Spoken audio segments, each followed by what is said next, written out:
Why are America and China's PT boats so dramatically different when they're supposed to do the same job? Imagine this for a second. Two nations, separated by the Pacific Ocean, creating fast attack boats that couldn't be more opposite in philosophy if they tried.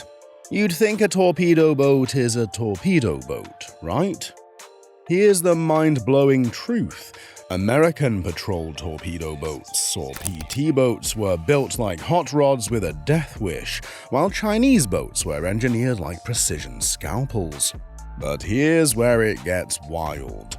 The real reason these boats evolved so differently has nothing to do with technology, and everything to do with a fundamental clash in military thinking that still shapes naval warfare today. What you're about to discover will completely change how you see these wooden warriors of the waves. Let me paint you a picture that'll make your head spin.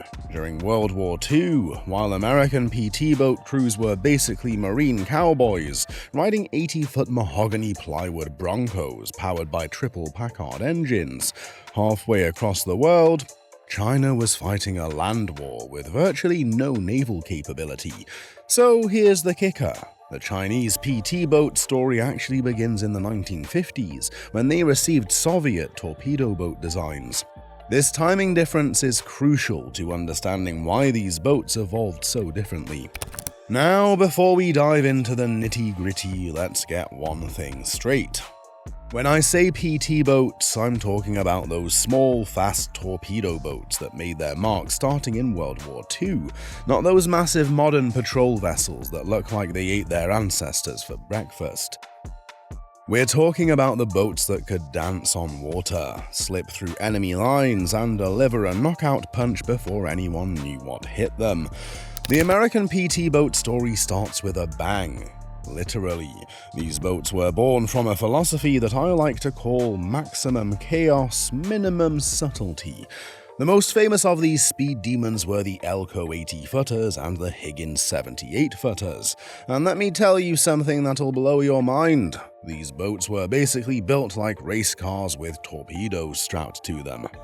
Hey, if you're loving this deep dive into naval history's best-kept secrets, smash that subscribe button and ring that bell. Because what I'm about to reveal next about the engine specs will make every gearhead's heart race faster than a PT boat at full throttle. Here's where things get juicy. American PT boats were powered by not one, not two, but three Packard 4M2500 V12 engines. We're talking about 4,500 total horsepower of pure, unadulterated American muscle. That's 1,500 horsepower per engine. Each engine was essentially a marinized version of the Packard aircraft engine. Yes, similar technology that powered aircraft was pushing these boats to speeds of 41 to 45 knots. That's roughly 47 to 52 miles per hour, which might not sound impressive until you realize these boats weighed 50 tons and were carrying enough firepower to sink a destroyer. But here's the controversial bit that nobody talks about. These engines were maintenance nightmares. PT boat crews spent more time fixing engines than they did fighting. One veteran told me we had 3 engines so that when 2 broke down, we could still limp home. The joke among crews was that PT stood for plywood terrible, because these boats were literally made of mahogany plywood and held together by marine glue and prayers. The armament on these American boats was equally insane. We're talking 4 torpedo tubes, multiple 50 caliber machine guns, 20mm cannons, and later models even packed 40mm Bofors guns. Some crews went completely rogue and bolted on everything from mortars to rocket launchers. There's a documented case of a PT boat crew mounting a 37mm anti-tank gun they borrowed from the army. Why? Because they could. That's why. Let me hit you with some hard facts that'll make your head spin. American Elco PT boats cost about $300,000 each in 1942. That's roughly $5 million today. They required a crew of 14 to 17 men, each needing specialized training. The engines alone required 100-octane aviation fuel, the same stuff that powered fighter planes. During a typical patrol, a PT boat would burn through 3,000 gallons of fuel. That's not a typo. 3,000 gallons for maybe 8 to 10 hours of operation. Now flip the script and look at what China was doing, and you'll see a completely different philosophy at work. But here's where I need to set the record straight with some mind-blowing context. During World War II, China didn't have PT boats in the American sense. They were fighting a land war against Japan and had virtually no naval capability. The Chinese PT boat story actually begins in the 1950s, when they received Soviet torpedo boat designs and technology. This timing difference is crucial to understanding why these boats evolved so differently. Think about that for a second. American PT boats were designed to fight the Imperial Japanese Navy, while Chinese torpedo boats were designed to defend against potential American naval power. That's a complete reversal of strategic thinking right there. The Chinese P-4 class boats, based on the Soviet P-4 design and later P-6 class boats, were products of the Cold War, not World War II. The P-6 class boats were smaller, lighter, and infinitely more practical. Powered by Soviet-designed M50 diesel engines producing around 2,400 horsepower total, that's 1,200 horsepower per engine with 2 engines, not 3, they couldn't match American boats for raw speed, topping out around 36 knots. But here's the kicker, they didn't need to. These boats could run for days on a single tank of fuel, while American PT boats were lucky to get a few hours of operation before needing to refuel. Chinese boats carried fewer weapons, but used them more effectively. 2 533mm torpedo tubes instead of 4, a couple of 25mm guns, but better fire control. It's like comparing a samurai sword to a battle axe. Both deadly, but one requires finesse, while the other relies on brute force. The Chinese boats cost a fraction to build and operate, with crews of 12 to 14, diesel fuel that was readily available, and operational ranges that made American boats look like gas-guzzling muscle cars at a fuel economy contest. Here's something that'll twist your brain. Chinese PT boats were essentially Soviet designs adapted for Chinese coastal conditions. The Soviet Union, learning from both German E-boat designs and captured American PT boats, created a hybrid philosophy that the Chinese then refined further. It's like a game of military telephone, where each nation added its own twist to the basic concept. The Soviet influence explains so much about Chinese torpedo boat design. Soviet naval doctrine emphasized mass production, reliability, and coordination, qualities that meshed perfectly with Chinese military thinking. While Americans were building custom hot rods, the Soviets and Chinese were stamping out reliable workhorses. One Chinese naval officer reportedly said, "The Americans build boats for heroes, we build boats for soldiers." That quote tells you everything about the philosophical divide. The operational history of these boats tells you everything about why they evolved so differently. American PT boats earned their stripes in the Pacific Theater, where distances were vast, targets were often isolated, and speed meant survival. John F. Kennedy's PT-109 became legendary not for sinking enemy ships, but for the crew's survival story after being rammed by the Japanese destroyer Amagiri. That incident perfectly encapsulates the American PT boat experience. Chaos, courage, and barely controlled mayhem. Chinese PT boats, on the other hand, were designed for coastal defense and guerrilla naval warfare. During the Taiwan Strait crises of the 1950s and 60s, these boats operated in wolf packs, using hit-and-run tactics that leveraged their fuel efficiency and smaller profiles. While an American PT boat announced its presence with roaring engines that could be heard miles away, Chinese boats could creep up on targets using their quieter diesel engines. Want to know the real reason these boats evolved so differently? Look at a map. The Pacific Theater where American PT boats operated featured vast expanses of open ocean, scattered island chains, and the need to project power across thousands of miles. American boats needed speed to survive in open water, and firepower to take on Japanese destroyers and cruisers. Chinese coastal waters are completely different. Shallow, crowded with islands, and perfect for ambush tactics. Chinese torpedo boats were designed for their environment like a glove fits a hand. They could hide among fishing fleets, use coastal islands for cover, and strike from positions where their limited speed didn't matter. It's not that Chinese designers couldn't build faster boats, they chose not to because speed wasn't the winning factor in their tactical environment. Let me drop some knowledge that'll make you rethink everything. American PT boats had a turning radius that would make a ballet dancer jealous. They could literally pivot on a dime at full speed.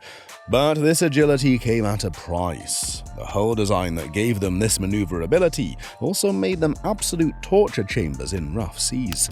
Crews nicknamed them kidney crushers because riding in one during a storm was like being inside a paint mixer. Here's a dirty secret about American PT boats that veterans will confirm, but history bucks gloss over. For every hour of combat operation, these boats required 10 to 20 hours of maintenance. Those Packard engines were essentially aircraft engines, never designed for the corrosive marine environment. Salt water and high-performance engines mixed about as well as oil and water, which is to say they didn't. One PT boat mechanic's diary I came across described a typical day. Changed 36 spark plugs, rebuilt 2 carburetors, and fixed 3 cooling system leaks. Boat ran for 4 hours before number 2 engine started making expensive noises.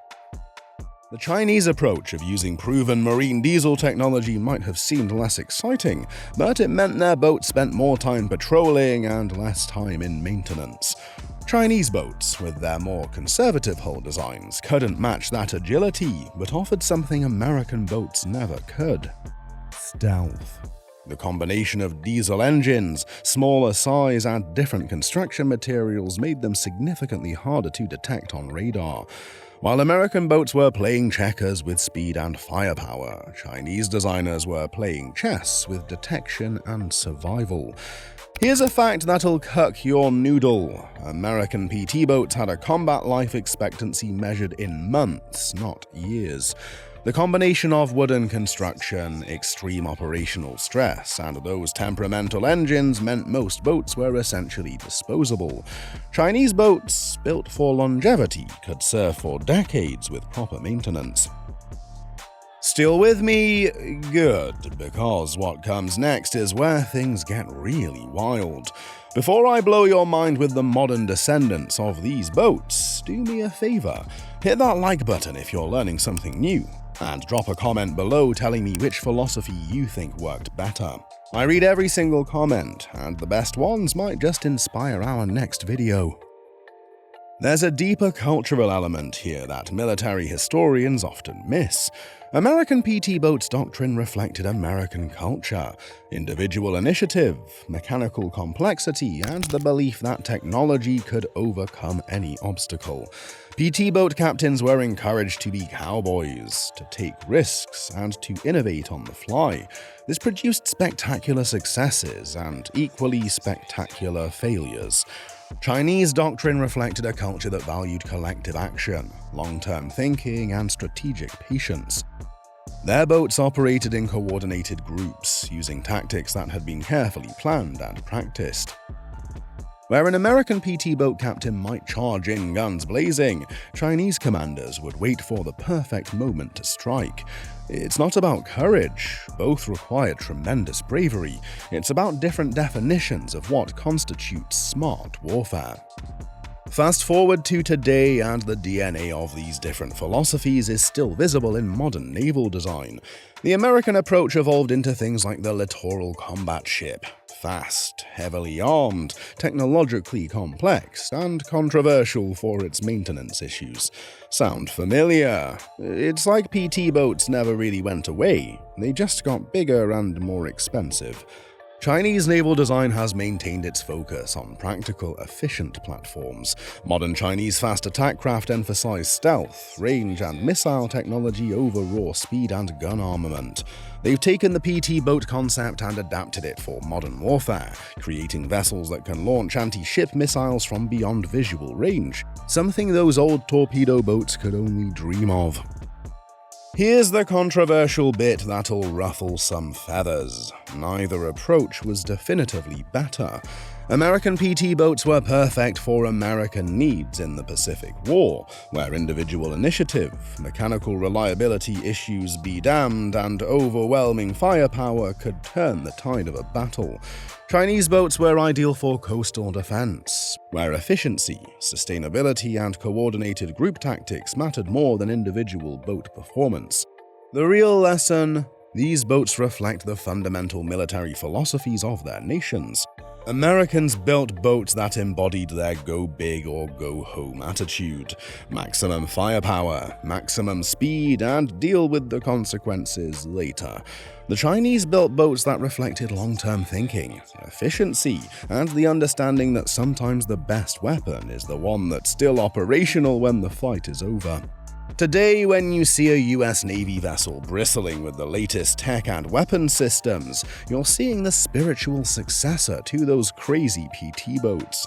When you see a Chinese naval vessel designed for long-range patrols with efficient systems, you're seeing the evolution of their PT boat philosophy. The funny thing is, both nations learned from each other. Modern American small combatants incorporate more efficient diesel engines for extended operations. Chinese vessels now pack serious firepower that would make those old PT boat crews whistle in appreciation. It's like watching two master chefs who started with completely different recipes eventually steal each other's best ingredients. In today's world of naval tensions and strategic competition, understanding these different design philosophies isn't just historical trivia, it's a window into how different nations approach military challenges. The PT boat story shows us that there's really one right answer in military design. What works depends on your strategic needs, operational environment, and national character. Those mahogany plywood speedsters and diesel workhorses represent more than just different engineering solutions. They represent different ways of thinking about warfare itself. And in a world where naval power is increasingly important, these lessons from the past might just help us understand the future. So there you have it, folks, the wild, controversial, and absolutely fascinating story of why American and Chinese PT boats couldn't be more different if they tried. These weren't just boats, they were floating embodiments of national philosophy, military doctrine, and engineering culture. If this video opened your eyes to a side of naval history you never knew existed, then I've done my job. But don't just take my word for it. Dive deeper, question everything, and form your own opinions. Because at the end of the day, understanding military history isn't about picking sides. It's about learning from the past to navigate the future. Before you sail away, do me a solid. Subscribe to this channel and hit that notification bell. Why? Because next week we're diving into another military mystery that'll make this PT boat story look tame. I'm talking about the secret submarine bases that officially don't exist, but somehow keep showing up on satellite photos. Trust me, you don't want to miss that one. Drop a comment below telling me which PT boat philosophy you think was smarter. And hey, if you've got a family member who served on these boats or has a story to share, I want to hear it. Those personal stories are what make history come alive. Until next time, keep questioning everything, stay curious, and remember, sometimes the biggest differences between nations aren't in what they build, but in why they build it. Fair winds and following seas, my friends.